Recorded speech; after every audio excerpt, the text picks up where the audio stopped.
Swiss roll senza glutine, morbidissimo, composto da un biscotto choux molto particolare, ripieno con una setosissima crema al cioccolato al 70%. In previsione delle feste di Natale, questo è un tronchetto 100% cioccolato che farà impazzire tutti quanti. Seguitemi in cucina e vediamo come si prepara.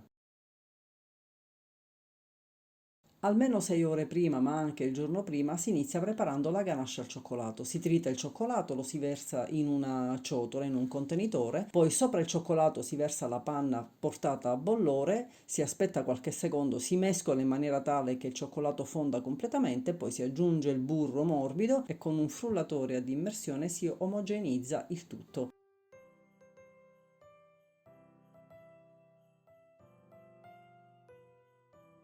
Poi si copre con pellicola a contatto e si lascia fuori dal frigo per non meno di 6 ore, ma anche tutta la notte. Poi si passa alla preparazione della crema al cioccolato. In una casseruola si versa la panna, si versa lo zucchero, si porta quasi a ebollizione, poi si aggiunge il cioccolato fondente tritato e si mescola fino a quando non si scioglie. Quando si scioglie si fa cuocere a fiamma moderata e mescolando continuamente per 1 minuto.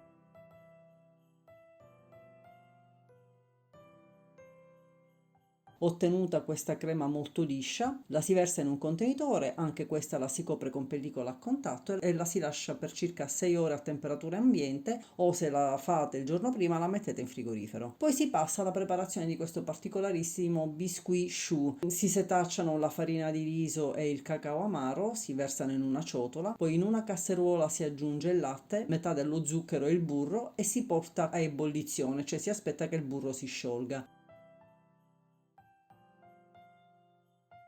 Poi si versa in un colpo solo la farina e il cacao, si mescola fino a quando non viene completamente assorbita dal latte.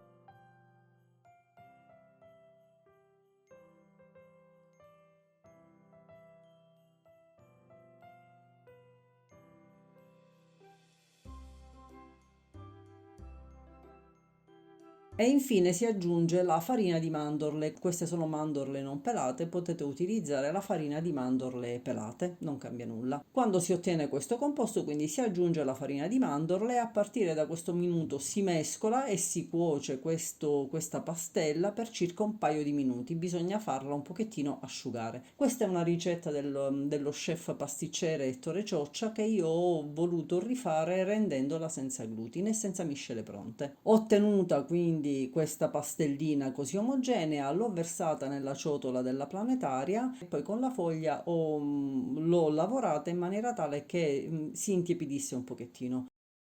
Poi ho aggiunto un uovo intero, ho staccato di tanto in tanto il composto dalla foglia e dai bordi della ciotola e poi ho aggiunto poco per volta i tuorli. Questi sono 115 grammi di tuorli che corrisponderebbero ai tuorli di circa 6 o 7 uova. Nel mio caso erano 7 uova, dipende dalla taglia delle uova.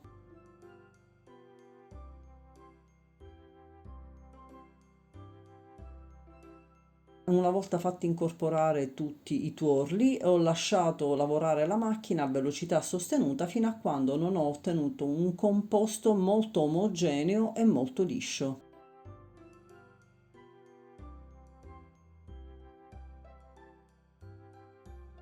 L'ho travasato in una ciotola, ho ripulito la ciotola della planetaria e ho fatto montare gli albumi a temperatura ambiente con l'altra metà dello zucchero. Potete anche unire lo zucchero soltanto negli albumi e ottenete un composto che è molto più simile alla meringa. Questa è una scelta vostra. Una volta tutto pronto, ho incorporato la meringa al composto di latte e farina. Prima ne ho incorporato una piccola parte e ho lavorato il composto per ammorbidirlo leggermente e poi ho incorporato tutto il resto degli albumi montati a neve. Con movimenti dal basso verso l'alto e utilizzando quindi questa spatola ho incorporato bene gli albumi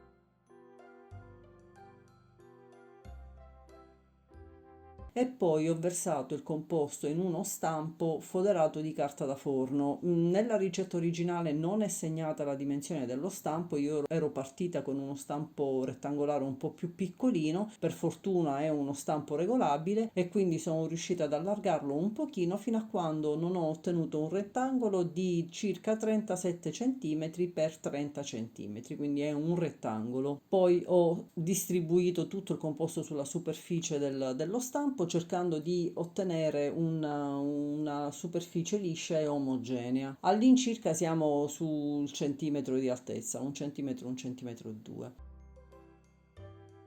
Infine ho cotto il biscuit choux nel forno preriscaldato a 180 gradi in modalità statica per 14 minuti. Ho sformato il biscuit, ho aspettato che raffreddasse, come vedete si abbassa molto di volume perché gonfia tanto in cottura. Poi ho staccato con delicatezza il biscuit dai bordi dello stampo, ho poggiato un altro foglio di carta da forno, l'ho capovolto e ho staccato il foglio di carta da forno sul quale avevo cotto questo biscuit.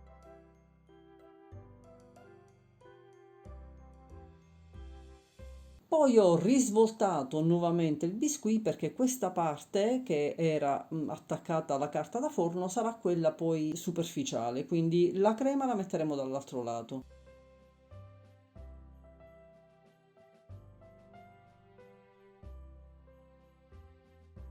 Ho pareggiato i bordi per assicurarmi di avere un rettangolo il più omogeneo possibile, specialmente anche perché i bordi sono quelli che hanno uno spessore irregolare, e poi sono passata alla composizione di questo rotolo.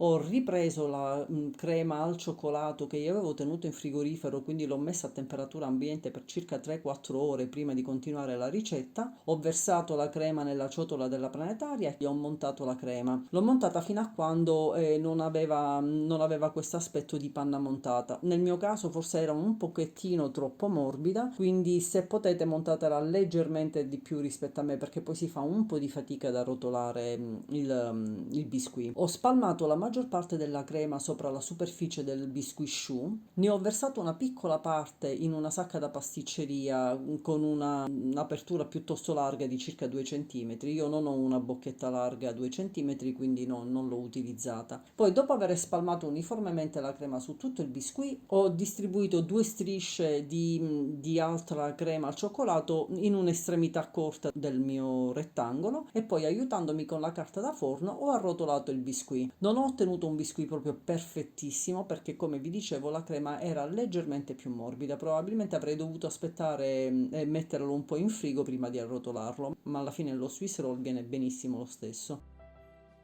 Con un po' di attenzione ho arrotolato questo biscuit.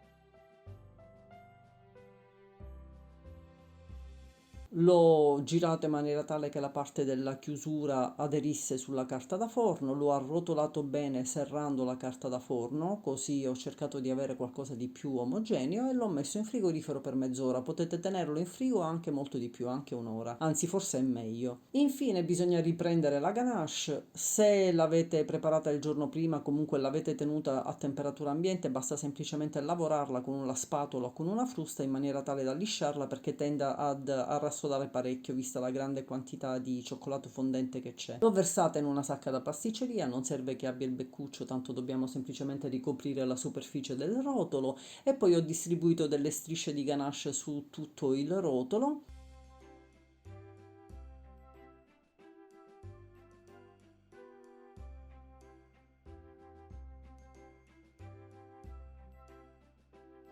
Infine, con una spatola ho lisciato la superficie. Prima che la ganache rassodi, bisogna ricoprire tutto il rotolo con del cioccolato tritato. Io ho tritato questo cioccolato al 50% con un coltello. L'importante è che si ricopre l'intera superficie del rotolo con il cioccolato prima che la ganache appunto rapprenda, altrimenti non si riesce più a farla attaccare. E poi, premendo leggermente con le mani, si fa aderire questo cioccolato e si rimette in frigorifero a rassodare. dare. Prima di servirlo lo si spolvera con zucchero a velo e si tagliano le fette. Buonissimo, è piaciuto veramente a tutti, è scioglievole, molto molto cremoso. Nel mio caso vedete è leggermente più morbido perché per motivi di video l'ho tenuto fuori dal frigo a lungo, però effettivamente lo potete tenere costantemente in frigorifero, tirarlo fuori dal frigorifero una ventina di minuti prima di consumarlo ed è perfetto. La ricetta, come vedete, tutto sommato è facile, provateci, se la provate fatemi sapere cosa ne pensate, se la ricetta vi è piaciuta lasciatemi un like, se non l'avete ancora fatto iscrivetevi al mio canale e attivate la campanella delle notifiche per non perdere nessuna nuova ricetta senza glutine. Ciao e alla prossima!